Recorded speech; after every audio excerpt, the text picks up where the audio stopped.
find a seat and settle in. That was the learn. I thought I should lean in. That was wrong, obviously. Before we begin, if I could just ask you to check your phones, check your devices. Please be sure that those are silenced. And that way, none of us is terribly embarrassed for you. It's a very soft piece. Yeah. Yes. Yeah. So it's a real pleasure and a great privilege for me to introduce tonight's program. My name is Zan Karn. I teach in the Corps, and I'm serving right now as UP for Corps 152. My home department is the History Department. I teach and work also in the Peace and Conflict Studies program. Tonight's lecture and teaching demonstration features Professor Seth Calusi from the music department, and I'll introduce him in just a few moments, and also features, obviously, the Manhattan String Quartet. We focus tonight on Anton Webern's 5 Pieces for String Quartet, 1909, I think. And I know many of you have already attended one of the workshops, have heard some of this piece already. A very compelling piece of music, as I'm sure you'll see. So we're here to talk about Webern tonight, what he and his music bring to the classical tradition, but also how his music reshapes, even perhaps rebukes that tradition. There are many connections to modernity that we could explore tonight, and we'll have the chance to explore some. We'll be able to contemplate Webern's music and the theory on which it's based, obviously, but we may also have the chance to talk about the politics of his experimentation, the cultural undercurrents that feed and fed it, and also the reconceptualization of art and the artist, which this work entails. The lecture tonight will be delivered by Professor Calusi, who holds a PhD from the University of North Carolina, Chapel Hill. His research focuses on music and poetry of late Renaissance Italy. At UNC, Professor Calusi was the recipient of the Glenn Hayden Award for Outstanding Dissertation in Musicology. He served as an academic fellow at the Australian National University and was also a fellow at the Villa I Tatti Harvard Center for Italian Renaissance Studies in Florence. In addition to the Italian Renaissance, Seth's research interests include the symphony and chamber music of the late 18th and 19th centuries, including Haydn, Brahms. He has interests also in songwriting and popular music. Along with his scholarly work, Seth is an active singer-songwriter and a performer of ballet, and a performer in the Javanese gamelan. Is that right? Gamelan, excuse me, which, as we all know, is the traditional percussion ensemble from Java and Bali.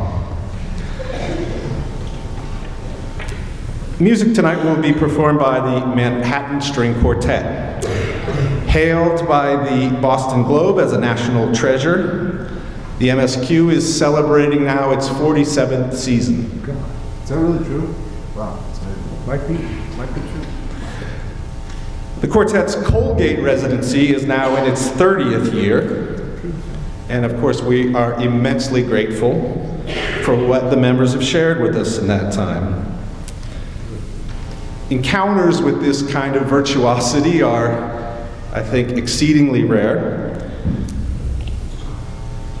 In addition to the Colgate residency, the MSQ has held similar posts at Cornell, Grinnell College, and the Manhattan School of Music, to name only a few.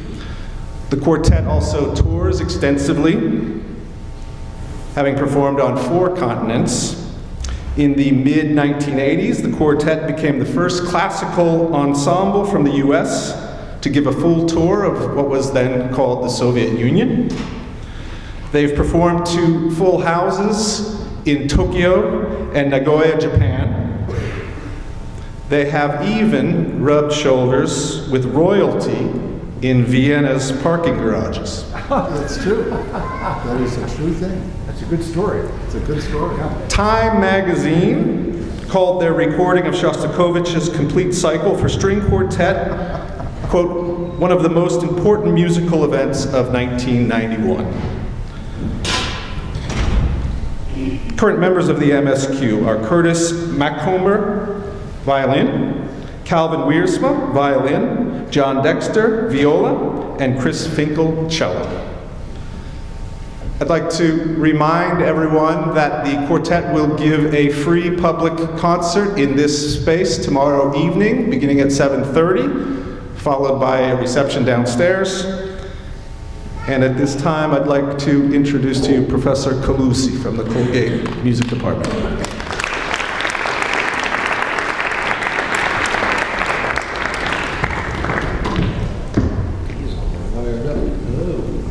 Okay, so I should have the mic on. All right. So today's talk, we're going to start off with the debate over modern music. And think about when this might have happened, the debate over modern music.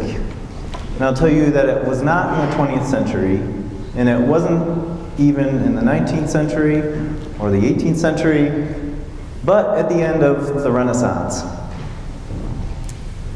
The debate included a theorist named Artusi, who published a pamphlet named On the Imperfections of Modern Music. And in this pamphlet, he saw this degenerate music that flouted the long-held principles of how music should operate. He saw this not only as a problem with music, but as a threat to the very social fabric of society. He saw the collective pursuit of musical perfection as a collective ideal, and that these rules that were being broken threatened this collective pursuit. And he looked at one particular composer as his target, and that target is Claudio Monteverdi, and I'm sure all of you know Claudio Monteverdi. And particularly one piece that we're going to look at called Crude Amarylli. So in this piece, Monteverdi sets a poem that says, "Cruel Amarylli, who even with your name of love, alas, you bitterly teach. Amarylli, since in speaking I offend you, I will die silent." And when he says, even in your name, you teach of love, the name Amarylli has in its root the word love, amar, as well as the word bitter, amara. And so you can imagine what this music, what he's trying to say with this music, this contrast of bitterness and love that the speaker feels for Amarylli. And see if the music is as offensive to you as it was to Artusi around the year 1600.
So I see that you're all very offended by this.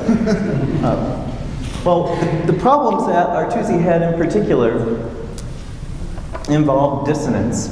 And dissonance is an unpleasant sound. Maybe we can even have a demonstration of something dissonant. Maybe that's a dissonance. It's an unpleasant sound.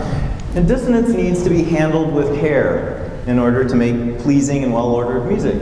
And one way of doing that is by ensuring the proper relationship of dissonance to consonance.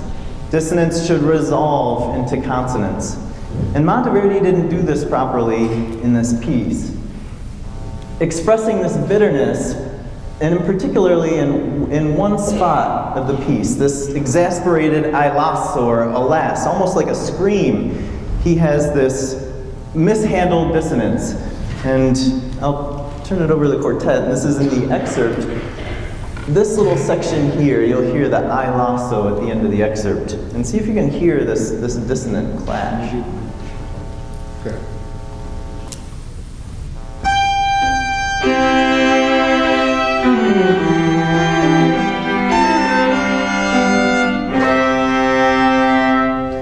Yeah, that "I lasso," and it probably doesn't sound as offensive to our ears today, but it was very offensive to Artusi.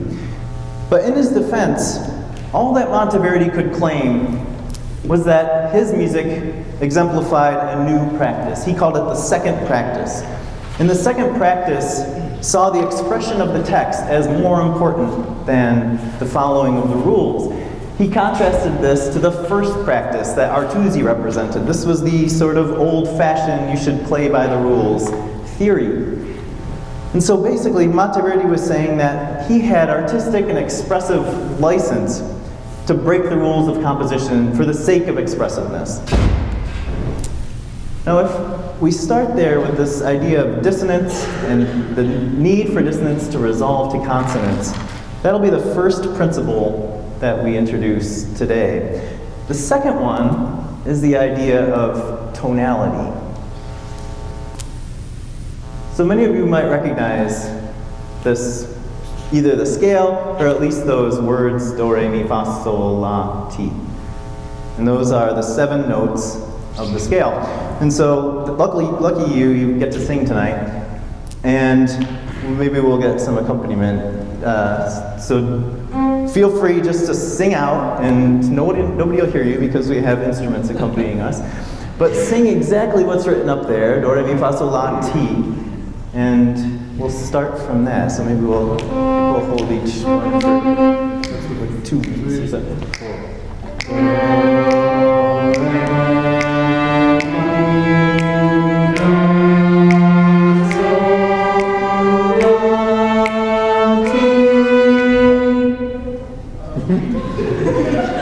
No, you want to do something else, right? It doesn't feel like it's finished. You know that you're in the key of C, and that you need to complete this scale with do. Maybe we should do the whole thing then and finish on do like it feels it needs to be.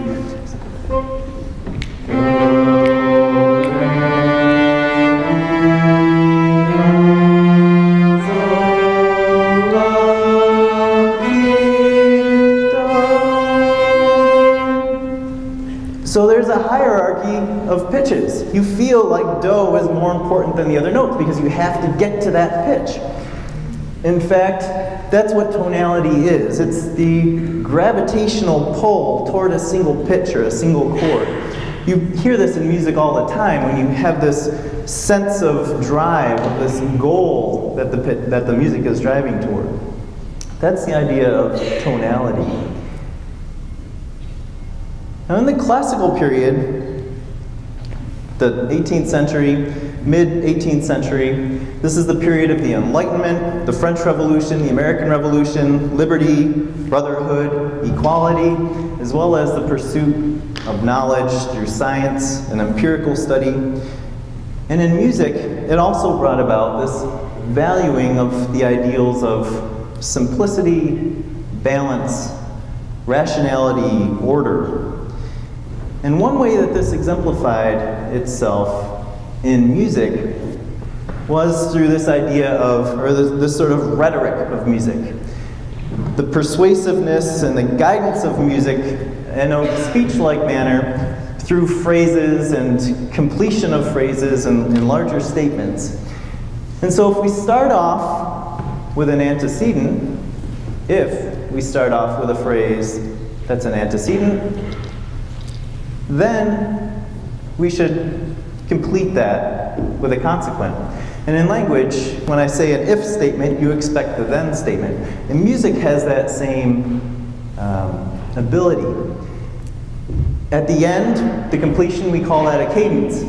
And so altogether, it forms a sort of complete statement, a musical statement. And those numbers there, the 2 to 4 mm means measures, and that's just a grouping of beats. So that could be 1, 2, 3, 4, 2, 2, 3, 4, 3, until you get 2 to 4, and then you complement that with another 2 to 4. And so the classical ideal is to have a nicely balanced period of a 4-measure phrase with another 4-measure phrase.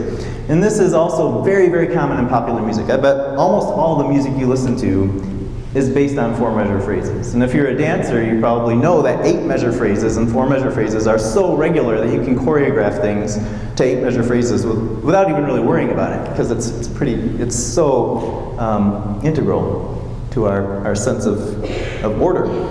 So I'm going to play one example, and then we're going to listen to the quartet play an example.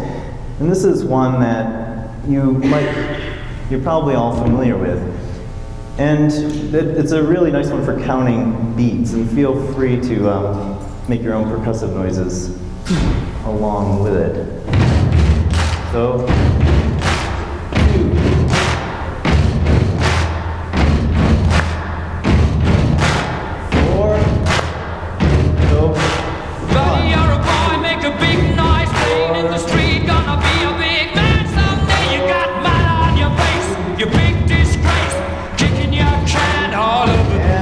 Singing, we will rock you. We will rock you. I played that one because it was so percussive. You can really hear the beats. But pretty much I could have played any pop song and we would hear this same thing. But as an example, we're going to look at the composer who's known as, pretty rightly so, as the father of the string quartet, Joseph Haydn. A string quartet, as you can see, includes 4 instruments: a first violin, a second violin, a viola, and a cello. And it was really in this period that the string quartet came into its modern form, and really with Haydn that the form became codified. So let's listen to one example by Haydn, a string quartet known as The Joke.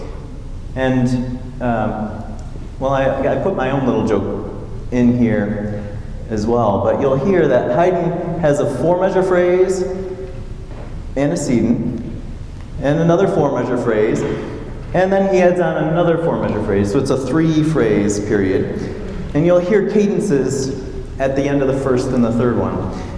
So see if you can count along, and I'll raise my hand and count along too, to hear this 4-measure phrase structure, so we can start to see how this changes in the future.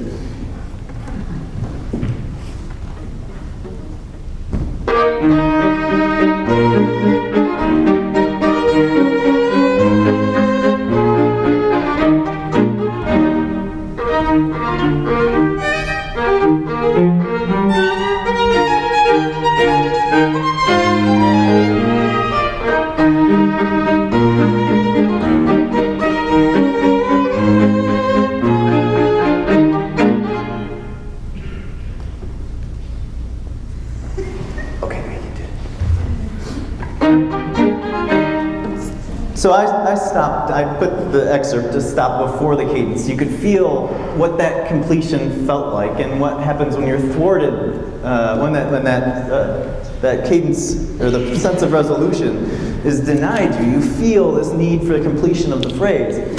So very regular. So Haydn had a successful and quite famous student named Beethoven. And Beethoven in his early years really composed in the model of Haydn and Mozart with fairly regular phrases, upholding this ideal of simplicity and having a nice melody in his music. This string quartet that is going to be played in the performance tomorrow night in the concert, the string quartet number 6, was written when Beethoven was fairly young in 1801, years before that. And it illustrates well what the poet Goethe described as, in hearing a string quartet, as a quartet being like eavesdropping on an intense conversation between intelligent individuals. And you'll see how the different instruments play off each other in a sort of conversation in this opening.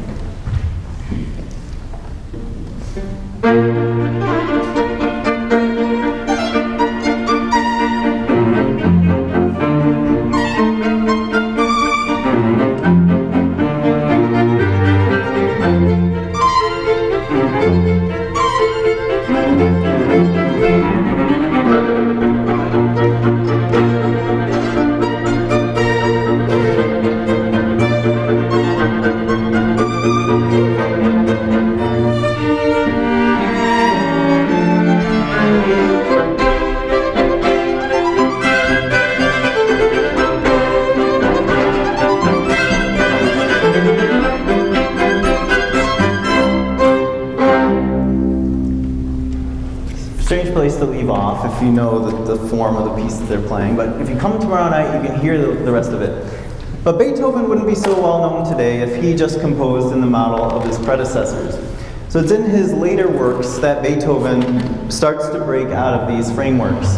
And so we're going to hear one excerpt of one of Beethoven's latest pieces, written in the year before his death, 1826, the string quartet in C-sharp minor.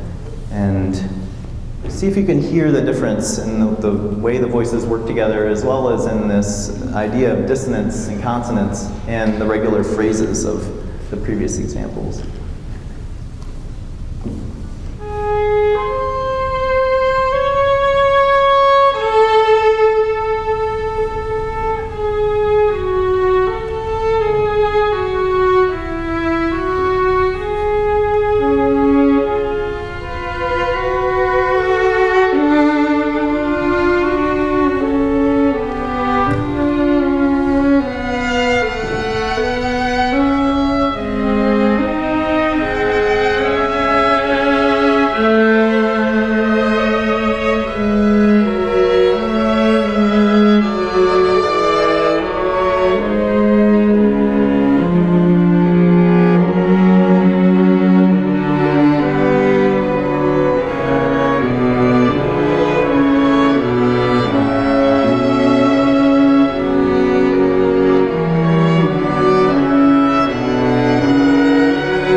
See or hear that simplicity and balance is not really at the forefront of what the beginning of this piece exemplifies or aims to do.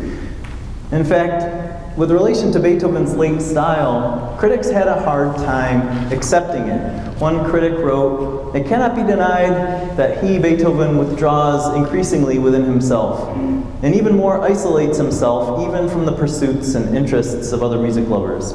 He reveals only his own subjective thoughts, and in his composing pays heed to nothing but his own inspiration." So Beethoven didn't really care so much about making pleasing melodies and fulfilling the expectations of his listeners. Schubert, another great composer, contemporary with Beethoven, wrote, "After this, what is left for us to compose?" And Schumann, another composer, wrote, "These quartets seem to stand on the extreme boundary of all that has been attained by human art." And so what does one do after Beethoven? Well, one composer that saw this problem and came up with a philosophy or a theory to tackle it was Richard Wagner. Wagner saw Beethoven's music as the limit of instrumental music. Its expressiveness achieved all that could be achieved with pure instruments. And so what else was left but what he called the artwork of the future? And this involved combining music and poetry. So instrumental music could not express anymore. You had to combine it with words. Another influence on Wagner was the philosophy of Schopenhauer. And Schopenhauer's philosophy included this concept of the Wille, or the will. And it means, or in its connotation, it means an unquenchable desire. For Schopenhauer, this was in love, but for Wagner, even in love, this will, this desire could not be fulfilled. It was only in death that this unquenchable desire finally was resolved. And so how do you express this in music, the constant desire that will not resolve? Wagner saw music as the only means for expressing this will. And not only music, but the silence within music. So all this comes to light in his opera Tristan and Isolde, this story of two lovers who cannot be united. And so they live out this idea of unquenchable desire. And so listen to the opening and see if you can hear this idea of undying desire in the music.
It goes on for about 4 more hours. It's a long opera. And you rarely get a resolution. So part of the problem with Tristan, and a lot of people have studied just the very opening, really the first chord, because nobody understands or can come up with a definitive answer for which note belongs as the more consonant one. The one that forms the true chord. Is it the G sharp or the A? And so maybe we can just hear that opening and just hold both of those notes. And Just play the chord or the I guess you can play the opening, leading up to it, and then just Okay. dwell on the G sharp and the A.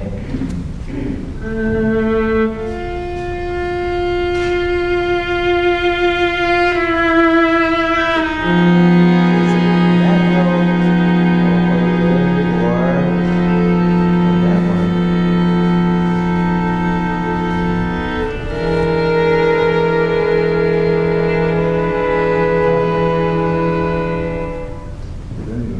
And nobody has an answer. It's kind of like the duck rabbit. Is it a duck or is it a rabbit? There's no real answer. And so this eroding of dissonance and consonance, of the sense of resolution, is what we call extended tonality. It doesn't have a strong gravitational pull in one direction. It sort of has a confused pull in multiple directions that, in fact, never really resolves. So these unresolved dissonances, Wagner called endless melody. And in turn, this renders the unquenchable desire of the will, of the Wille. So far we've had tonality, Haydn, Mozart, Beethoven, regular phrases, extended tonality with Wagner, where things become more irregular. What's next but atonality, having no sense of pull in any direction? So 20th century music, now after Wagner, strove for originality, newness, and progress in music that matched the radical changes that were happening in society at the time. They saw the conventions that the masses were listening to as false, as vain comforts, while the truth was happening around them. And it was the composers and other artists' job to realize this truth in their art. So we see this with Picasso, and notice the dates: 1907, the Young Ladies of Avignon; Kandinsky, 1913, abstract art, as well as George Braque's Violin and Candlestick, which there is a violin and a candlestick there, but the violin and the candlestick are fragmented and portrayed from multiple different perspectives at the same time. They were attempting the same thing in their art that composers were attempting in their music, and that was to go beyond these conventions of the past and to achieve a deeper truth. So they rejected tonality, this gravitational pull toward a single pitch. Now is a liberation of tones. There's no consonance, no dissonance. You could imagine it as if the solar system had the sun pulled out of it. And I know the planets would go in tangents and straight lines, but imagine that they were sort of like lottery balls, just bouncing around, and they were all free to do what they wanted, and they were free in terms of a hierarchy. There was no hierarchy of pitches. The regular phrases, they got rid of regular rhythms, as well as traditional use of instruments. They also rejected these expectations of beauty that the public had in music, that they believed that people were being fed this regular music as a sort of facade by commerce. And therefore, they saw themselves as the avant-garde, as the leaders in this new pursuit of truth. The composer that is often credited with this is Arnold Schoenberg. And you can see in this same year, 1910, he was painting self-portraits. His music exercises what we call free atonality, and also pioneered this idea of expressionism. And you can see in the same year, 1910, Schoenberg painted a self-portrait. Well, we believe it's a self-portrait called Red Gaze, which doesn't really look like him, but yet it expresses a deeper truth. Bless you. The art doesn't rely on technique. Schoenberg didn't see himself as a practiced artist, but yet it was pure expression, and on that grounds you couldn't criticize Schoenberg. It expressed his unconscious, which is something that 20th century, in the early 20th century, people were becoming more aware of. And he also flouted in his music and in his art conventions and traditions.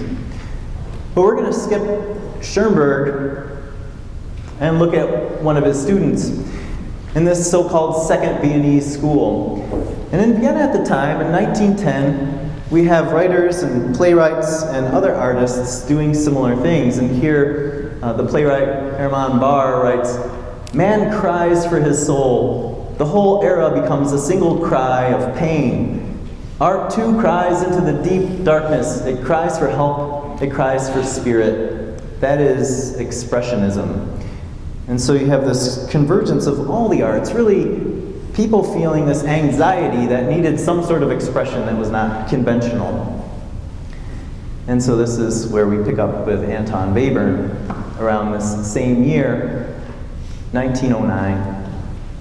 His 5 pieces for string orchestra exemplify this free atonality, all the pitches being equal with no hierarchy, without a sense of drive toward a single goal, without a sense of resolution, without a distinction of consonance and dissonance.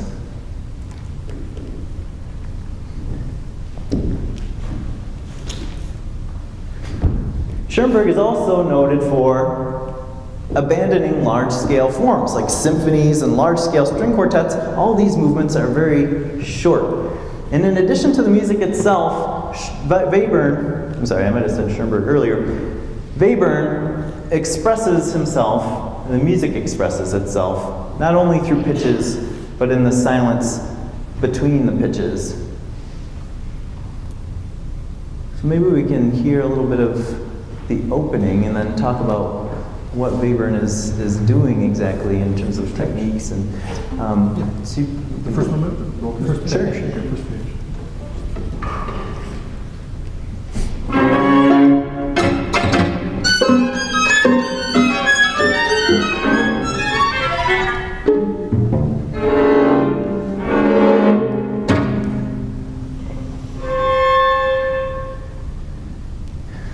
Well, that's a very small taste, and I'm sure most of you have heard parts of this piece already. But to talk about some of the techniques that Webern is using, if there is our projection of a violin, although we have real life ones right here as well. Some of the things that Webern's doing include plucking the strings, which is not too unusual, but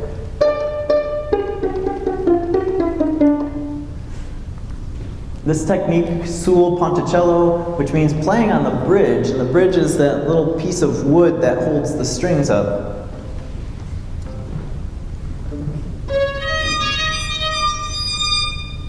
So not a noise that you would hear in Beethoven or Haydn. Another technique called col legno, which is instead of playing with the hairs of the bow, as was normal, playing with the reverse side on the wood of the bow. And harmonics.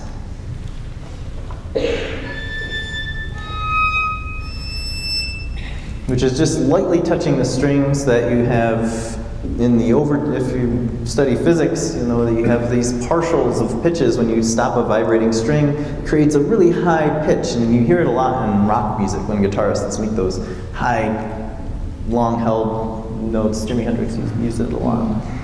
So we'll see this in the opening movement, all of these techniques, even within the first few measures. So pizzicato at the opening, col legno right after that, sul ponticello playing on the bridge, and then ending with a harmonic.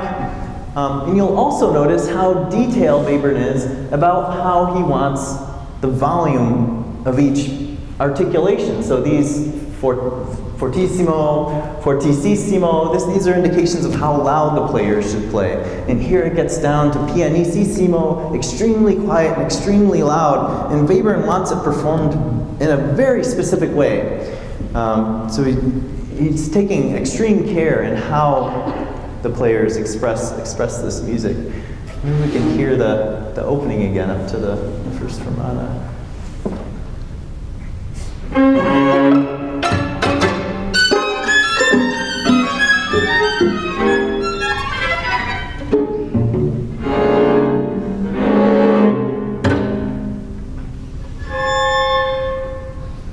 So a wide range of different sounds that he is achieving through the violin and the cello and the viola, still using the same instruments, but finding new ways of creating sound with those instruments. So what did Webern achieve with this music? Do we listen to that type of music today? How many people in here have heard music like this before coming to these classes? Yeah. Just a few people, maybe. Well, let me play you one example of a more modern piece, and maybe some of you will recognize it, and we'll tie all this together before hearing more of the Webern.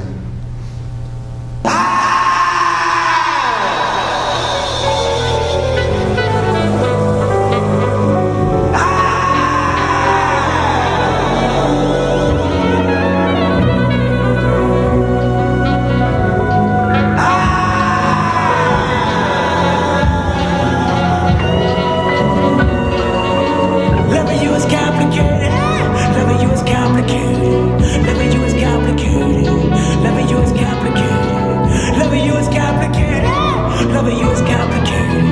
Loving you is complicated. Loving you is complicated. Loving you is complicated. Loving you is complicated. I place blame when you steal. Place shame when you steal. Feel like you ain't shit. Anybody recognize that? Who is it? Kendrick Lamar. Yeah, it's Kendrick Lamar. And so you can just imagine, would Kendrick Lamar be screaming like this, echoing perhaps the scream, this dissonant scream of Monteverdi's I Lasso, which was so offensive back in 1600, or the screams of the early 20th century of the modernist composers trying to express their anxiety and their desire for a deeper level of expression. Could Kendrick be doing that today if these composers in the classical tradition hadn't paved the way? So before we hear the whole piece, I will just try to tie it all together with Claudio Monteverdi and his debate with Artusi, and how that set off a series of artistic steps forward that have led to our music today and our greater ability to express ourselves through music. From Beethoven, through Wagner, and Webern, to Kendrick Lamar. So I'll wrap it up here, and we'll listen to, I don't know, maybe we can, if there's anything else you'd like to say before we hear. So just if there are 5, maybe you can just tell them there are 5 of these. Okay, yeah, so the piece is called Fünf Sätze for string quartet, or 5 statements, pieces, or movements for string quartet. And they're all very, very short, 2.5 minutes to 3 minutes at the longest. So all the 5, and each one is very different. Is there anything else that? Just what I would ask one thing, the music is very quiet a lot of the time, and at the end of each piece, if you could just sort of pause and wait, and we'll go on to the next one, and then wait for your tumultuous applause until the very, very end of the piece, just so we can hear this piece as sort of one long sort of expression, okay? So I would encourage you now to cough, to find a place to sort of be comfortable, and then once we start.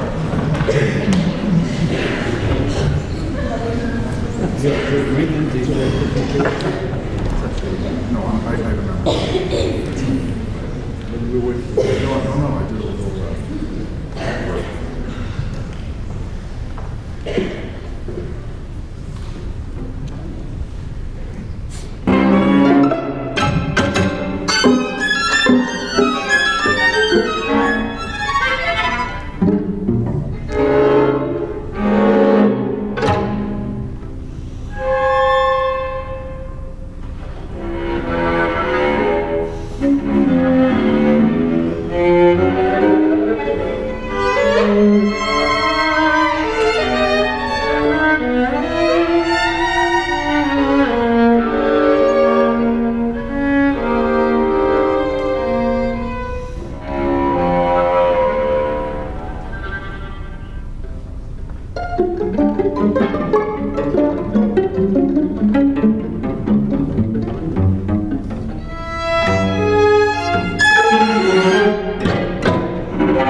Thank you.